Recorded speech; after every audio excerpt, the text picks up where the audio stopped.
Nos últimos anos, o país assistiu a uma sucessão de acontecimentos que revelaram a importância de algo que era dado por garantido: a segurança alimentar do país. A segurança alimentar de Portugal tem de ser vista no contexto do mercado comum europeu. A União Europeia é autossuficiente em todos os géneros alimentícios, exceto fruta. Produz mais do que consome em leite, carne, cereais, vegetais e ovos. O atual cenário de segurança alimentar na Europa foi alcançado após a Segunda Guerra Mundial, num período de recuperação da profunda crise económica, política e social, quando a escassez de alimentos, que deixava milhões de pessoas por toda a Europa em situação de fome ou privação alimentar, levou à criação da Política Agrícola Comum, a PAC, em 1962. O setor agrícola era um pilar estratégico da integração europeia, gerando emprego e, acima de tudo, sendo o garante da satisfação de uma das necessidades primárias mais importantes para a sobrevivência das populações: a subsistência alimentar. Assumindo esta importância elementar, era urgente a revitalização do setor e fazer face aos seus maiores problemas: o atraso tecnológico, tanto na indústria agroalimentar como nas produções em si, o baixo rendimento das populações rurais, também a baixa adesão a redes de distribuição e comercialização e, por último, a uma produção interna deficitária, que não tem capacidade de abastecimento do mercado interno, refletindo uma dependência externa do setor. Mas afinal, o que era a PAC? A PAC consiste num conjunto de leis adotadas pela União Europeia, criada em 1962, para estabelecer uma política unificada e comum para o setor agrícola em todos os países da União Europeia. Criada pelos 6 países fundadores da então Comunidade Económica, ou seja, a CEE, é a política da União Europeia mais antiga ainda em vigor. O artigo 39º do Tratado de Roma define os objetivos mais específicos da PAC. E quais são? Primeiro, incrementar a produtividade agrícola, que é a resolução do problema base. Isto é feito fomentando o progresso técnico, ou seja, a modernização das explorações, e assegurando o desenvolvimento racional dos fatores de produção, por exemplo, a mão de obra. Claro, mas a PAC não tem outros objetivos? Claro que sim, pretende também assegurar um nível de vida equitativo à população agrícola e estabilizar os mercados, garantir a segurança dos abastecimentos e assegurar preços razoáveis aos consumidores para que a situação depois da Segunda Guerra Mundial não se repita. E quais é que eram os princípios bases dessa política? A unicidade do mercado. Pronto, a união e a criação de uma organização comum do mercado para a livre circulação de produtos agrícolas entre os Estados-membros. Os produtos agrícolas da UE são colocados a preços mais competitivos do que aqueles que são importados de países exteriores à comunidade, protegendo o mercado interno da concorrência externa. Os custos que vêm da implementação da PAC, claro, não são suportados pelos orçamentos individuais dos Estados-membros. São financiados pelo orçamento comunitário, para o qual todos contribuem. Nos primeiros anos, a PAC fez sucesso. Também o termo comparação não era muito bom. Houve um forte aumento da produção agrícola, que, combinando com a melhoria da produtividade, do rendimento dos agricultores e a modernização das explorações agrícolas, permitiu atingir a autossuficiência alimentar na Europa. Mas claro, não foram tudo rosas. A oferta e a procura entraram em desajustamento, dificultando o esgotamento dos produtos. Mas também os excedentes que vinham da oferta excessiva eram difíceis de armazenar, mas era necessário fazê-lo, adicionando custos avultados aos produtores. Também, como sempre, vieram problemas ambientais daqui, com o uso excessivo de agroquímicos para aumentar a produção. Claramente, a PAC não é parada e dá um grande peso no orçamento comunitário, para não falar da tensão que ela criou entre os principais exportadores mundiais. E por que essa tensão? Pelas medidas protecionistas e os subsídios à exportação, que acabaram por distorcer os preços.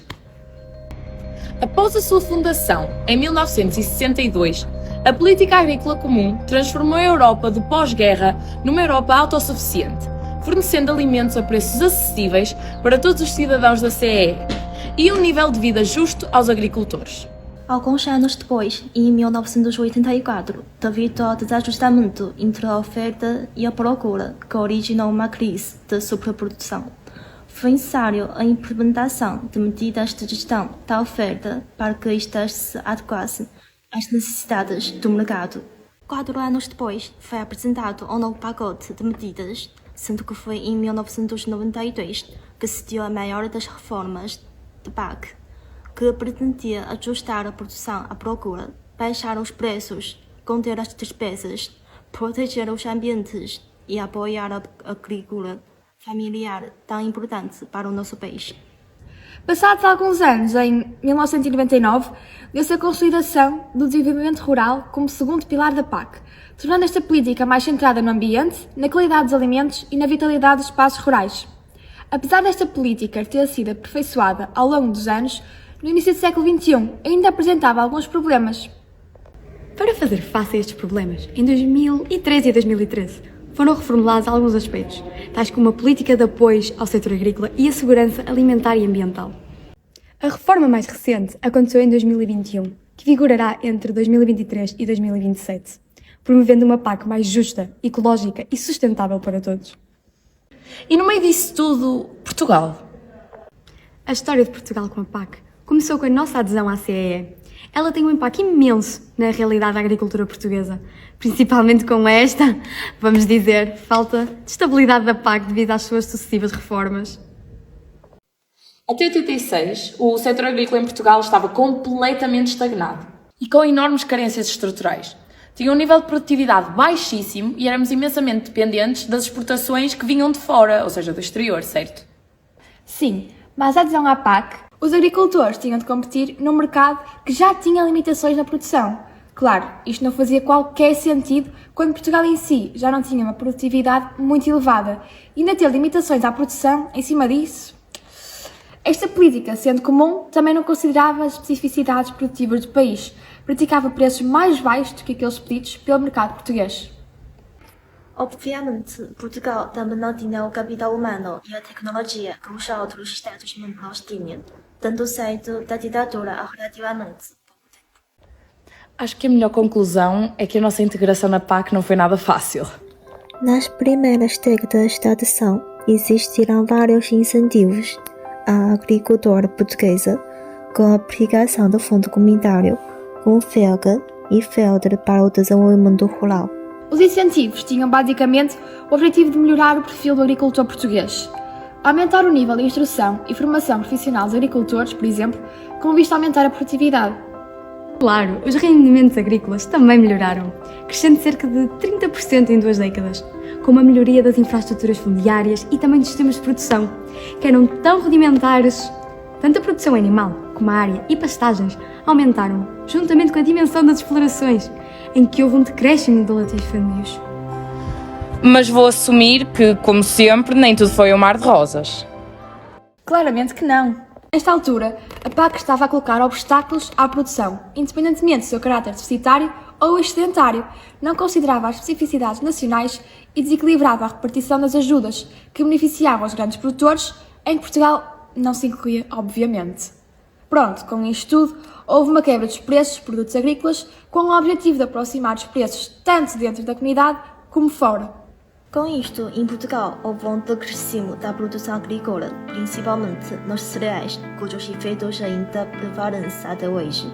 Houve também uma quebra do investimento tecnológico no setor, com o desaparecimento de milhares de explorações familiares, que levou ao abandono rural.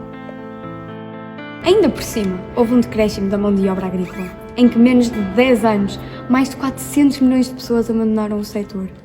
Por fim, o grave problema de Portugal, o aumento das importações, que nos leva ao déficit da balança comercial e à dívida externa, que em Portugal já é tão alta. Que desafios pode a agricultura encontrar atualmente? A PAC pode contribuir de alguma forma? O setor agrícola nacional é confrontado com grandes desafios ditados, por um lado, pelos novos desígnios da PAC e, por outro, pela forte concorrência internacional no comércio de produtos agroalimentares. É então, por isso, prioritário implementar estratégias para modernizar e potenciar a agricultura portuguesa, sendo elas modernizar toda a cadeia de valor, desde a produção, transformação, à distribuição e comercialização, desenvolver práticas agrícolas mais ecológicas, promover o conhecimento e valorização dos recursos humanos e incentivar o associativismo. Tendo em conta a modernização da cadeia de valor, este pode trazer variados benefícios, tais como a adaptação às alterações climáticas, e a redução dos desperdícios dos custos de produção e maior facilidade de acesso aos mercados por parte dos pequenos produtores. No que toca ao desenvolvimento de práticas agrícolas, estas trazem vantagens como, por exemplo, apresentar uma gestão mais eficiente dos recursos naturais e uma proteção do meio rural. Tendo em conta a promoção do conhecimento e valorização dos recursos humanos, o abandono das terras agrícolas e dos espaços rurais vai diminuir, tendo também um rejuvenescimento de tecido empresarial agrícola. Por fim, ao incentivarem o associativismo, a produtividade e rendimento dos agricultores aumenta e vai haver um reforço das relações de cooperação e parceria nas diversas fileiras do setor agrícola. Com a implementação da PAC, em 1962, a Europa conseguiu recuperar a autossuficiência alimentar do continente. A quando da integração de Portugal na PAC, o setor agrícola encontrava-se estagnado. Não obstante aos progressos alcançados, o país sofreu certas limitações no que toca ao desenvolvimento deste setor, o que levou a várias reformas desta política. Olhando para o futuro, novos objetivos sociais, ambientais, económicos e territoriais são tidos em conta para alcançar o objetivo comum, o conhecimento e a inovação na agricultura na Europa.